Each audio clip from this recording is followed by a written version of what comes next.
صلاة وسلاما كثيرا كثيرا يا رب صل وسلم دائما أبدا على حبيبك خير الخلق كلهم. أما بعد فأعوذ بالله من الشيطان الرجيم. بسم الله الرحمن الرحيم. يا أيها الذين آمنوا اتقوا الله وقولوا قولا سديدا يصلح لكم أعمالكم ويغفر لكم ذنوبكم ومن يطع الله ورسوله فقد فاز فوزا عظيما.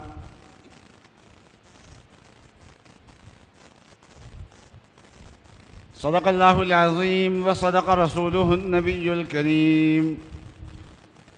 بزرگان محترم اور برادران عزیز، اس آیت مبارکہ میں حق تعالی شانہ نے تقوی کا حکم دیا ہے. ایمان کے بعد پھر حق تعالی شانہ کا ہم سے مطالبہ تقوی کا مطالبہ ہے کہ اے ایمان والو تقوی اختیار کرو، اللہ تعالیٰ سے ڈرو. قرآن پاک میں بہت سارے مقامات پہ جہاں تقوی کا حکم دیا گیا ہے وہاں تقوی حاصل کرنے کا کوئی نہ کوئی طریقہ بھی ساتھ بیان فرمایا ہے. اس مقام پہ بھی اللہ تبارک و تعالیٰ نے تقوی حاصل کرنے کا ایک طریقہ بیان فرمایا ہے. وہ طریقہ کیا ہے؟ فرمایا کہ زبان کی حفاظت کرو. وقولوا قولا سدیدا، زبان سے بات کرنی ہو تو درست بات کرو. اس سے معلوم یہ ہوا کہ زبان کی اصلاح اور زبان کی درستگی یہ تقوی حاصل ہونے کا ذریعہ ہے. اور حق تعالی شانہ نے زبان کی اصلاح کے دو فائدے بیان فرمائے ہیں. پہلا فائدہ یہ بیان فرمایا یصلح لکم اعمالکم، کہ اللہ تبارک و تعالی تمہارے اعمال کو درست فرما دیں گے. اور دوسرا فائدہ بیان فرمایا کہ وَيَغْفِرْ لَكُمْ ذُنُوبَكُمْ، اور اللہ تبارک و تعالی تمہارے گناہوں کو معاف فرما دیں گے. تو اس سے معلوم یہ ہوا کہ اصلاح اعمال جو ہے اس کا زبان کے ساتھ بہت زیادہ تعلق ہے. ایک حدیث شریف سے معلوم ہوتا ہے کہ انسان کے اعمال کی اصلاح کا تعلق دل کے ساتھ ہے. رسول اللہ صلی اللہ علیہ وسلم کا ارشاد ہے الا ان فی الجسد مضغہ اذا صلحت صلح الجسد کلہ، آگاہ ہو جاؤ کہ جسم کے اندر ایک ٹکڑا ہے، جب وہ درست ہوتا ہے تو سارا جسم درست ہو جاتا ہے، اور جب اس کے اندر بگاڑ آتا ہے تو سارے جسم کے اندر بگاڑ آ جاتا ہے. اور پھر فرمایا کہ سن لو، وہ دل ہے انسان کا. انسان کا دل اگر درست ہے اور اس کی سمت صحیح ہے تو انسان کے سارے اعمال درست ہیں. اور اگر انسان کا دل درست نہیں ہے تو پھر انسان کے اعمال درست نہیں ہو سکتے. انسان کے اعمال کی درستگی کا دار و مدار رسول اللہ صلی اللہ علیہ وسلم نے قلب کو قرار دیا ہے. اور اس آیت سے معلوم ہوتا ہے کہ زبان کی اصلاح کر لے تو اس کے ذریعے سے بھی انسان کے اعمال درست ہو جاتے ہیں. تو اصل میں زبان کا اور دل کا بہت زیادہ تعلق ہے آپس میں. زبان دل کی ترجمان ہے. جو بات دل میں آتی ہے اس کو ظاہر کرنے کا ذریعہ انسان کی زبان ہے. تو زبان دل کی ترجمان ہے اور زبان کی باتوں کا اثر دل کے اوپر پڑتا ہے.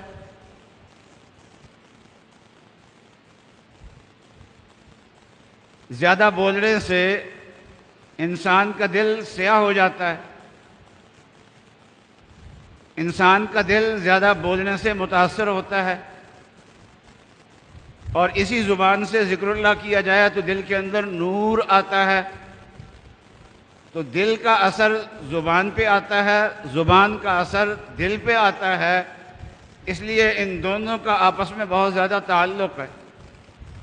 اور کہتے ہیں کہ ہم جب کوئی کام کرتے ہیں تو جسم کی توانائی وہاں پر استعمال ہوتی ہے، انرجی استعمال ہوتی ہے، لیکن جب زبان استعمال کرتے ہیں تو وہاں پر دو چیزیں استعمال ہوتی ہیں۔ جسم کی توانائی، اگر انسان کا جسم توانا نہ ہو تو اس کی زبان جو ہے وہ صحیح کام نہیں کرتی، اس کی آواز کے اندر وہ گرج اور گونج نہیں رہتی اگر اس کے اندر توانائی نہ ہو۔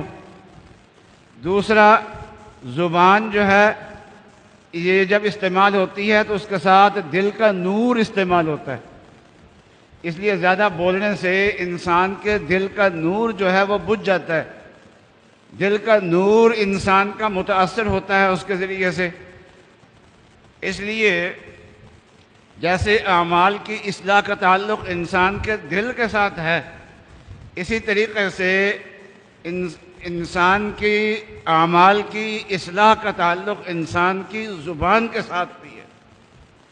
زبان کی جتنا اصلاح کرے گا اتنا ہی انسان کے اعمال درست ہوں گے، اور جتنا انسان زبان سے لاپرواہی اختیار کرے گا تو زبان سے لاپرواہی اختیار کرنے والا اور زبان سے بے احتیاطی کرنے والا، بولنے میں احتیاط نہ کرنے والا کبھی متقی بن جائے یہ ہو سکتا ہی نہیں ہے۔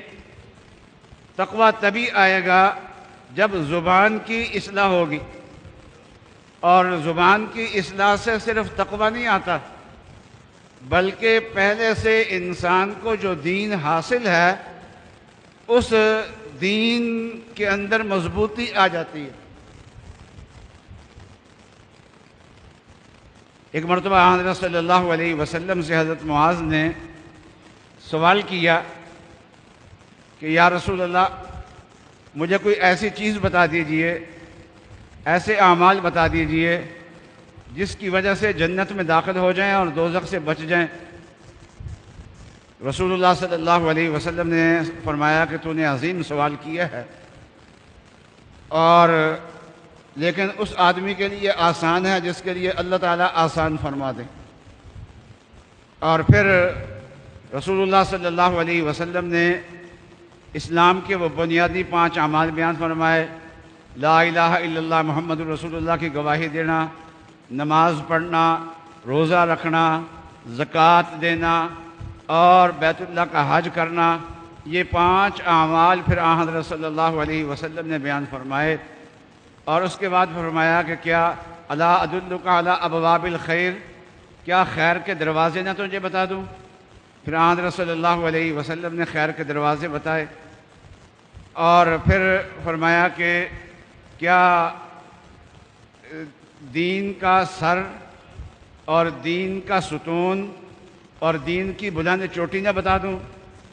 تو پھر حضرت صلی اللہ علیہ وسلم نے فرمایا کہ دین کا سر اسلام ہے، لا الہ الا اللہ محمد رسول اللہ کی گواہی ہے، اور دین کا درمیانہ ستون نماز ہے، اور دین کی بلند چوٹی جو ہے وہ اللہ کے راستے میں جہاد کرنا ہے۔ تو حضرت صلی اللہ علیہ وسلم نے ان کو تقریباً دین کا پورا خلاصہ بیان کر دیا۔ دین کا سارا خلاصہ بیان کرنے کے بعد فرمایا الا ادلک بملاک ذالک کلی، کہ ان تمام چیزوں کو درست کرنے کا کوئی ذریعہ نہ بتا دوں میں تمہیں؟ مضبوط کرنے کا ذریعہ، یہ سارا دین جو ہے یہ مضبوط ہو جائے۔ نماز کا اہتمام ہے، روزے کا اہتمام ہے، زکوٰۃ کا اہتمام ہے، تہجد کا اہتمام ہے، صدقات دینے کا اہتمام ہے، ان ساری چیزوں کا اہتمام ہے، لیکن عمارت ابھی کمزور ہے۔ یہ عمارت مضبوط ہو جائے، دین کی عمارت مضبوط ہو جائے اس سارے دین کو مضبوط کرنے کا کوئی ذریعہ نہ بتا دوں؟ تو حضرت معاذ نے فرمایا کہ ضرور بتائیے یا رسول اللہ۔ تو وہاں صلی اللہ علیہ وسلم نے اپنی زبان پکڑی اور فرمایا کہ کف علیک ھذا، کہ اس زبان کو اپنے اوپر قابو پا لو، زبان کو اپنے اوپر قابو پا لو۔ تو حضرت معاذ نے بڑی حیرانگی سے سوال کیا کہ یا رسول اللہ، زبان سے جو باتیں کرتے ہیں کیا اس کے بارے میں بھی مواخذہ ہوگا؟ تو رسول اللہ صلی اللہ علیہ وسلم نے فرمایا صرف مواخذہ نہیں ہوگا، بلکہ دوزخ میں اوندے منہ جو گرایا جائے گا جن لوگوں کو، وہ زبان کے گناہوں کی وجہ سے ہی گرایا جائے گا۔ تو اس سے یہ معلوم ہوا کہ زبان کی اصلاح کرنے سے انسان کے اعمال کی اصلاح بھی ہوتی ہے، اور جو نیکیاں انسان کرتا ہے، جس کی اللہ تعالیٰ نے توفیق عطا فرمائی ہے، ان نیکیوں کے اندر مضبوطی بھی اس وقت آتی ہے جب انسان اپنی زبان کی اصلاح کر لے۔ یہ آیت جو میں نے تلاوت کی ہے سورہ احزاب کے آخری رکوع کی آیت ہے، یا ایھا الذین آمنوا اتقوا اللہ وقولوا قولا سدیدا۔ اس آیت کا اگر سیاق دیکھا جائے، سباق دیکھا جائے، تو 3 عظیم گناہوں کا تذکرہ ہے۔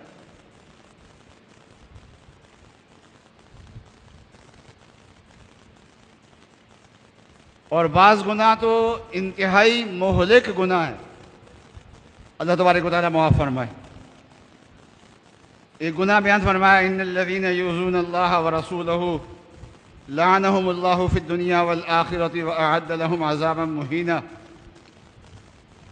کہ جو اللہ اور اللہ کے رسول کو ایذا دیتے ہیں، اللہ کی شان میں بے ادبی کرتے ہیں، نعوذ باللہ، یا رسول اللہ صلی اللہ علیہ وسلم کی شان میں بے ادبی کرتے ہیں، تو اللہ تبارک و تعالیٰ نے ان پہ لعنت فرمائی ہے، اور ان کے لیے اللہ تبارک و تعالیٰ نے دردناک عذاب تیار کیا ہے۔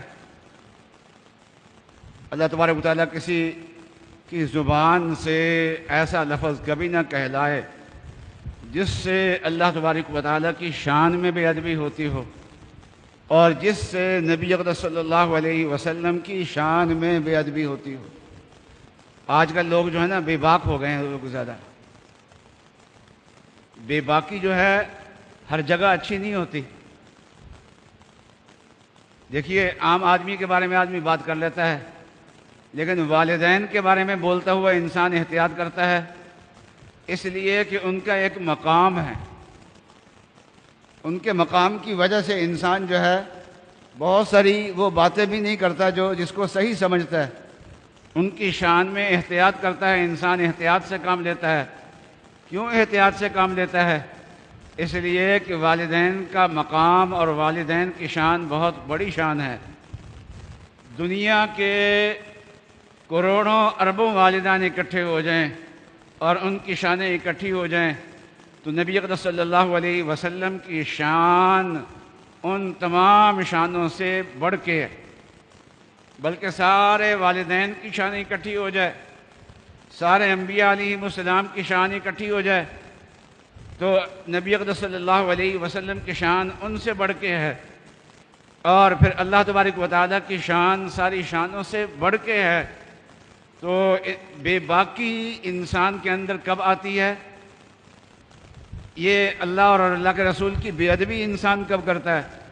جب انسان بے باک ہو جائے اور بولتے ہوئے سوچے نہیں، اور بولنے میں احتیاط سے کام نہ لے۔ جب انسان کی احتیاط بے احتیاطی حد سے گزر جاتی ہے تو پھر بے باکی اس حد تک ہو جاتی ہے کہ بسا اوقات اللہ تعالیٰ کی شان میں کچھ کلمات کہہ دیتا ہے، یا رسول اللہ صلی اللہ علیہ وسلم کی شان میں نعوذ باللہ کو کلمات کہہ دیے، تو انسان کو اپنی زبان میں بے باکی پیدا نہیں کرنی چاہیے، تو ایک گناہ تک کا تذکرہ تو یہ کیا گیا۔ دوسرا، کچھ لوگ تھے جو عورتوں کو، جو عورتیں باہر جاتی تھیں، پہلے زمانے میں عورتیں قضائے حاجت کے لیے بھی باہر جایا کرتی تھیں، قضائے حاجت کے لیے یا کسی ضروری کام کے لیے جاتی تھیں، تو منافقین میں کچھ لوگ ایسے ہوتے تھے جو ان پہ آوازیں کسا کرتے تھے۔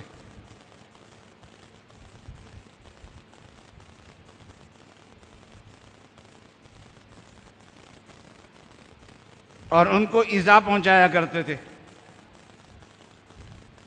تو حق تعالی شانہ نے ان کو تنبیہ فرمائی ہے، لئن لم ينتهِ المنافقون والذين في قلوبهم مرض والمرجفون في المدينة لنغرينك بهم ثم لا يجاورونك فيها إلا قليلا، کہ منافق اگر باز نہ آئے اور اپنی حرکتوں میں چلتے رہے تو اللہ تبارک و تعالیٰ کی لعنت ہوگی اور ان کو قتل کی سزا دی جائے گی، وَقُتِّلُوا تَقْتِيلًا۔ تو یہ بھی گناہ، عورتوں کو چھیڑنا، ان پہ آوازیں کسنا، یہ کبھی حرکت ہے اور بڑا گناہ ہے۔ اس گناہ کا تذکرہ بھی ان آیات سے پہلے ہے جو میں نے پڑھی ہیں، اور اس سے پہلے اور ایک اور گناہ کا تذکرہ ہے کہ حضرت موسیٰ علیہ السلام کی جو قوم تھی نا، وہ غسل کرنے میں، پیشاب کرنے میں پردہ نہیں کرتی تھی زیادہ، ایک دوسرے کے سامنے ہی پیشاب کر لیا کرتے تھے، ایک دوسرے کے سامنے ہی نہا لیا کرتے تھے۔ لیکن موسیٰ علیہ السلام تو اللہ کے پیغمبر تھے، وہ ستر کا خیال کرتے تھے، پیشاب کرنے، قضائے حاجت کے لیے، پیشاب کے لیے پردے کا اہتمام کرتے تھے، غسل کرنے کے لیے پردے کا اہتمام کرتے ہوتے تھے۔ تو اس پہ قوم نے چیمیں گوئیاں کرنی شروع کر دی کہ موسیٰ علیہ السلام پردے میں یہ قضائے حاجت وغیرہ اور غسل وغیرہ یہ پردے میں کیوں کرتے ہیں؟ بعضوں نے کہا کہ اندرون جسم میں کوئی نہ کوئی بیماری ان کو ہے، اندر میں کوئی عیب ان کے پایا جاتا ہے، اس عیب کو چھپانے کے لیے ایسا کیا کرتے ہیں۔ تو ایک پیغمبر کی ذات کو اپنی بحث کا موضوع بنا لیا۔ آدمی اپنے آپ کو دیکھے اور جس ذات پہ بحث کر رہا ہے اس کو دیکھے۔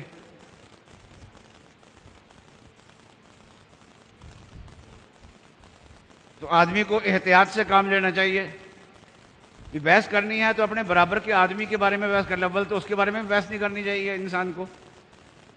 تو زبان کی جو بے احتیاطی ہے اور جو انسان جو ہے وہ بے باک زیادہ ہو جاتا ہے، تو بسا اوقات انبیاء علیہ السلام کی شان میں بے ادبی تک بھی نوبت پہنچ جاتی ہے، اور بسا اوقات گلیوں کے بدماشوں میں وہ شامل ہو جاتا ہے جو عورتوں کو چھیڑنے والے ہوتے ہیں۔ بسا اوقات پیغمبر کی ذات تک کو موضوع بنا لیا جاتا ہے۔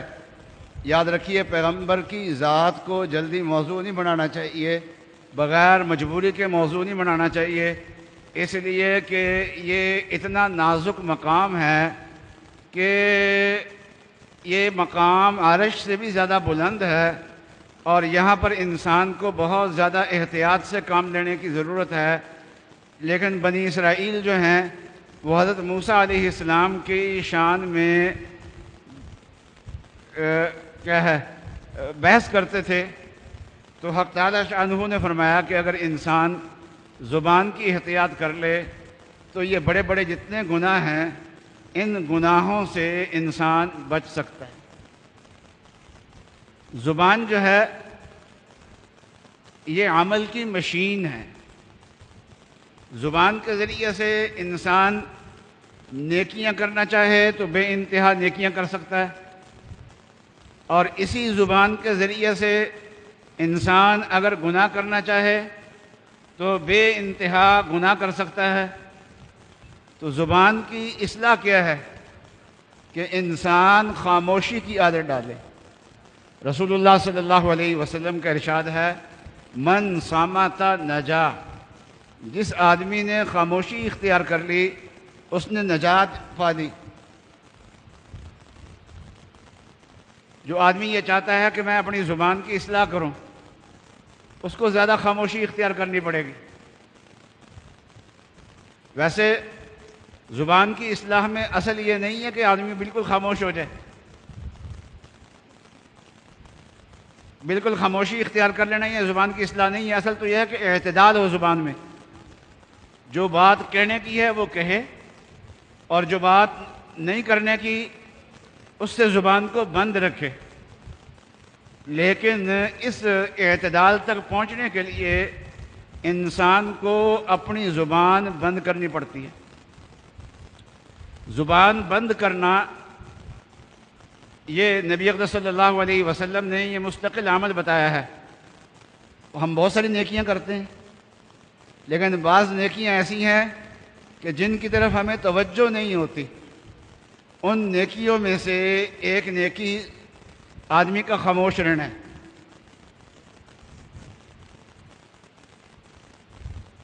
یہ بھی نبی اقدس صلی اللہ علیہ وسلم نے اس کو نیکی فرمایا ہے۔ مختلف احادیث میں مختلف عنوانات سے اس کو بیان کیا گیا ہے۔ اس وقت نہیں ہے مختلف احادیث سنانے کا۔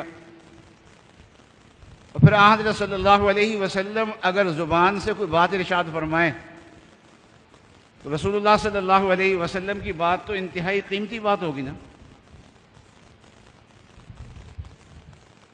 رسول اللہ صلی اللہ علیہ وسلم کی بات کوئی معمولی بات تو ہو سکتی نہیں ہے، ہزاروں لاکھوں موتیوں سے زیادہ قیمتی بات ہوگی حضرت صلی اللہ علیہ وسلم کی۔ لیکن اس کے باوجود آتا ہے کہ نبی اقدس صلی اللہ علیہ وسلم کی خاموشی بہت لمبی خاموشی ہوا کرتی تھی۔ کان دائم الفکر اور طویل الصمت، نبی اقدس صلی اللہ علیہ وسلم ہمیشہ کسی سوچ میں رہتے تھے، اور حضرت صلی اللہ علیہ وسلم لمبی خاموشی اختیار فرمایا کرتے تھے۔ تو جب نبی اقدس صلی اللہ علیہ وسلم لمبی خاموشی اختیار کر سکتے ہیں تو ہم اپنی زبان کی اصلاح کے لیے، ورنہ یہی زبان قیامت کے دن ہمارے لیے بڑی نقصان کا ذریعہ بن جائے گی۔ اس لیے زبان میں احتیاط پیدا کریں اور زبان کو گناہوں سے بچائیں۔ احتیاط تو بعد کی بات ہے، سب سے پہلی بات تو یہ ہے جو کھلم کھلے گناہ ہیں، غیبت ہے، چغل خوری ہے، جھوٹ ہے، اور دوسروں کی عیب جوئی ہے، دوسروں کو ایذا پہنچانا ہے، کھلم کھلا گناہ ہے۔ پہلے تو ان گناہوں سے بچنا چاہیے، اپنے آپ کو بچانا چاہیے، اور اس کے بعد پھر زبان کی احتیاط ہے کہ زبان کو انسان بند رکھے۔ اللہ تبارک و تعالی مجھے اور آپ کو عمل کرنے کی توفیق عطا فرمائے۔ وآخر دعوانا ان الحمد للہ رب العالمین۔